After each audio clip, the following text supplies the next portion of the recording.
লাচিত বৰফুকনৰ 402 সংখ্যক জন্মজয়ন্তীত জাতীয় বীৰ মহান যোদ্ধাগৰাকীক সমগ্ৰ অসমবাসীয়ে শ্ৰদ্ধাৰে সোঁৱৰণ কৰে। লাচিত দিৱসৰ লগত সংগতি ৰাখি আৰোহণ সুৰ সংগমৰ বিদ্যালয়তো উলহ মালহেৰে উদযাপন কৰা হয় লাচিত দিৱস। এগছি বন্তিৰে মহান যোদ্ধাগৰাকীক শ্ৰদ্ধা নিবেদন কৰে আৰোহণ ফাউণ্ডেশ্যনৰ সঞ্চালক ডক্টৰ হিমা কাশ্যপে। উক্ত অনুষ্ঠানত ডক্টৰ হিমা কাশ্যপৰ কথা আৰু জন্মী দাসৰ সুৰেৰে এটি লাচিতৰ গীত বিদ্যালয়ৰ কণ কণ শিশুসকলে পৰিৱেশন কৰে। উক্ত অনুষ্ঠানত বিভিন্ন কেইগৰাকী গণ্যমান্য ব্যক্তিয়ে লাচিত বৰফুকনৰ ওপৰত বিভিন্ন ধৰণৰ মন্তব্য আগবঢ়ায়। লগতে বিদ্যালয়ৰ কণ কণ শিশুসকলেও বিভিন্ন ধৰণৰ গীত মাত পৰিৱেশন কৰি অনুষ্ঠান জীপাল কৰি তোলে। উক্ত অনুষ্ঠানত আৰোহণ ফাউণ্ডেশ্যনৰ সঞ্চালক ডক্টৰ হিমা কাশ্যপ, আৰোহণ সুৰ সংগমৰ অধ্যক্ষ জন্মী দাসকে আদি কৰি বিভিন্ন কেইগৰাকী গণ্যমান্য ব্যক্তিৰ লগতে কণ কণ শিশুসকলৰো অভিভাৱক অভিভাৱিকাসকলো উপস্থিত থাকে। আজি লাচিত দিৱস উপলক্ষে আমি আৰোহণ সুৰ সংগমৰ শিক্ষাৰ্থীসকলক বীৰ লাচিতৰ ওপৰত এটা গীত ৰচনা কৰি আমাৰ তাতে জন্মী দাস ছাৰে সুৰ কৰিছে আৰু মোৰ কথাৰে আমাৰ কণ কণ মইনাসকলে গাবলৈ চেষ্টা কৰিছে। আমি এনেকৈ আৰোহণ সুৰ সংগমে প্ৰত্যেকটো অনুষ্ঠান অনুচপীয়াকৈ হ'লেও কৰিবলৈ চেষ্টা কৰোঁ। ল'ৰা ছোৱালীখিনিৰ মাজত আমাৰ স্বনামধন্য ব্যক্তিসকলক ধৰি ৰাখিবলৈ চেষ্টা কৰি আহিছোঁ আৰু এনেকেই ভাবোঁ যে এনেকৈ সৰু সৰু পদক্ষেপেৰে ল'ৰা ছোৱালীখিনিৰ মাজত আমি আমাৰ স্বনামধন্য ব্যক্তিখিনিক ধৰি ৰাখিব পাৰিম বা এনেকুৱা ধৰণৰ অনুষ্ঠানে কেৱল আমি আৰোহণ সুৰ সংগমৰ কথাই কোৱা নাই আৰু আন আন অনুষ্ঠানেও যদি পাতে তেতিয়া তেওঁলোকৰ অন্তৰত যে কোনোবা এজন বীৰ লাচিত আছিলে, লাচিত বা কনকলতাই কোন আছিলে, কি কৰিছিলে আমাৰ দেশখনৰ কাৰণে তেওঁলোকে গম পাব, নহয় জানো? অলপ আগতে মই এজন ষ্টুডেণ্টক কৈছিলোঁ যে মায়াময় ৰূপালী জোনাক গীতটো কাৰ? তেওঁ কৈছে জুবিন দাৰ। গতিকে তেওঁলোকে কেৱল জুবিন দা বা নতুন প্ৰজন্মৰ যিসকল শিল্পী তেওঁলোককে চিনি পায়, কিন্তু আমাৰ স্বনামধন্য ব্যক্তিসকল ইয়াৰ মাজতে ক'ৰবাত হেৰাই গৈছে।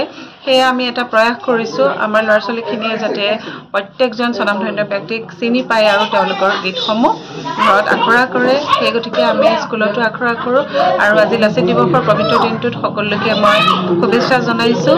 এনেকৈ আমি আৰোহণে আগলৈকো আমাৰ কৰ্মবোৰ এনেকেই কৰি যাম। আজি আমাৰ আহোম সেনাপতি লাচিত বৰফুকনৰ দিৱস আছিলে। আজি সুৰ সংগম আৰোহণ সুৰ সংগমৰ বিদ্যালয়ৰ ডক্টৰ সীমা বৰাৰ নেতৃত্বত আজি আমাৰ লাচিত দিৱস উদযাপন কৰা হৈছে। কণ কণ শিশুসকলক আমি সদায় জনাব লাগিব, আমাৰ অতীতৰ কথা যদি আমি নাজানো আমাৰ ভৱিষ্যতেও কোনো ল'ৰা ছোৱালীখিনি সচেতন নহ'ব বা আমাৰ নাগৰিকসকলে সদায় তেওঁলোকক আমি স্মৰণ কৰিব লাগিব। সেয়েহে আজি এই অনুষ্ঠানটো হৈ যোৱাত আমি নথৈ সুখী হৈছোঁ আৰু অভিভাৱকসকল আমি ইয়াত আহি তেওঁৰ নামত আমি স্মৰণ কৰিছোঁ। আমি 2 বছৰ ধৰি মোৰ সন্তানটোৱে সংগীত শিক্ষা লৈ আছে। আজি অসমৰ মহাবীৰ লাচিত বৰফুকনৰ যি দিৱস, সেই দিৱস আমি ইয়াত উদযাপন কৰিলোঁ। ডক্টৰ সীমা বৰাৰ ৰচিত জন্মী দাসৰ সুৰৰে এটি গীতেৰে তেখেতক শ্ৰদ্ধাঞ্জলি জনোৱা হ'ল আৰু প্ৰত্যেকজন শিশুকে একোটিকে গান গাবলৈ দিয়া হৈছে। খুব এটা আনন্দৰ পৰিৱেশ হৈছে আৰু তেখেতসকলৰ মাজত অসমৰ মহাবীৰ লাচিতৰ ভাৱধাৰা সম্পূৰ্ণকৈ আমাৰ এই আৰোহণ সুৰ সংগমৰ কথা ডক্টৰ সীমা বৰাই সুন্দৰকৈ বুজাই দিছে। আশা ৰাখিছোঁ ভৱিষ্যতে তেখেতে এই শিশুসকলক আগুৱাই নিয়াত গুৰু দায়িত্ব গ্ৰহণ কৰিব আৰু আমি সকলোৱে অভিভাৱকসকলে তেখেতৰ সহায় সহযোগিতা যি লাগে আমি আগবঢ়াম।